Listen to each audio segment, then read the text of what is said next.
سنوات هذه خدات.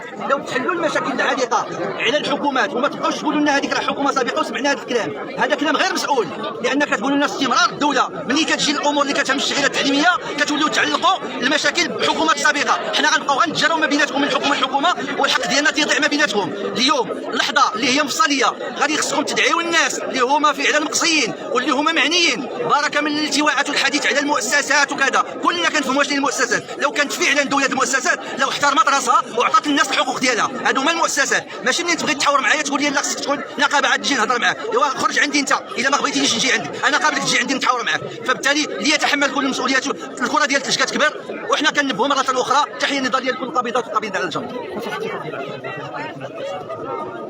واخا بالنسبه للاتفاق ديال 10 دجنبير تلفوا لنا كاع السميات وقوه الاتفاقيات. كان ممكن تكون اتفاقيه وحده لو جمعوا الناس اللي معنيين بالامر غيجلسوا 24 ساعه ونسالوا هذا الفيلم. سنتين في سنتين في سنتين في المراسم في المناهج، ما بقى كاع الازمه ديال التعليم تحبس. ياك تنديروها في الكره، ياك ملي ما كتكونش عندنا شي مدرب مزيان كنمشيو نجيبوا واحد من شي قرينه كحله، جيبوا لنا شي مدرب ولا شي وزير ولا شي رئيس حكومه من شي بلاد اخرى يحل لنا المشاكل، خلصوا مزيان والله يسخر. وحنا ديك الساعه قابلين، وغالبا ما غيظلمناش بحال اللي كيظلمونا ولاد بلادنا. فبالتالي هذاك الاتفاق هما عارفين المشاكل اللي فيه وكيبداو يعطيونا بالصيروم، يقطر لك بحاجه بحاجه. راه باينه هذيك، راه ولا يقراها دري صغير ديال التاسعه وكتبان لي هذه ماشي مزيانه وهذه مزيانه. واش محتاجين سنتين ديال النقاش باش يخرجوا لنا هذا الاتفاق الاعوج وهذا الاتفاق الاعرج؟ فنظن انه عندنا طاقات كثيره، ولكن حنا كنعرفوا في هذه البلاد بلا ما نذكر الاسماء. الطاقات الحقيقيه ديما كنخليوها جانبا وكنجيبوا مالين الشجره ونجيبوا التكنوقراط ونعطيوهم ملفات اللي لا يفقهون فيها شيء. والدليل هو كنشوفوه، الاحتقان مستمر وسيستمر ان لم يكن هناك حلول اللي هي معقوله وموضوعيه وواقعيه.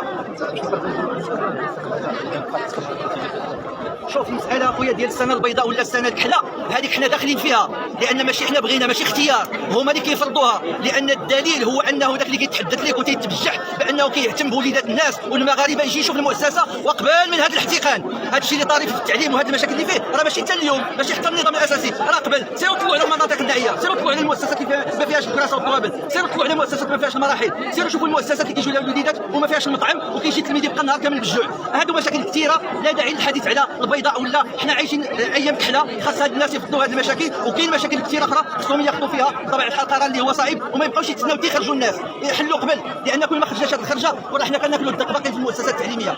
تحيه نضاليه عاليه للشهاده التعليميه وعلى الصمود ديالها وعلى الصبر، وعندها كيمروا عليكم مغالطات. تحيه نضاليه.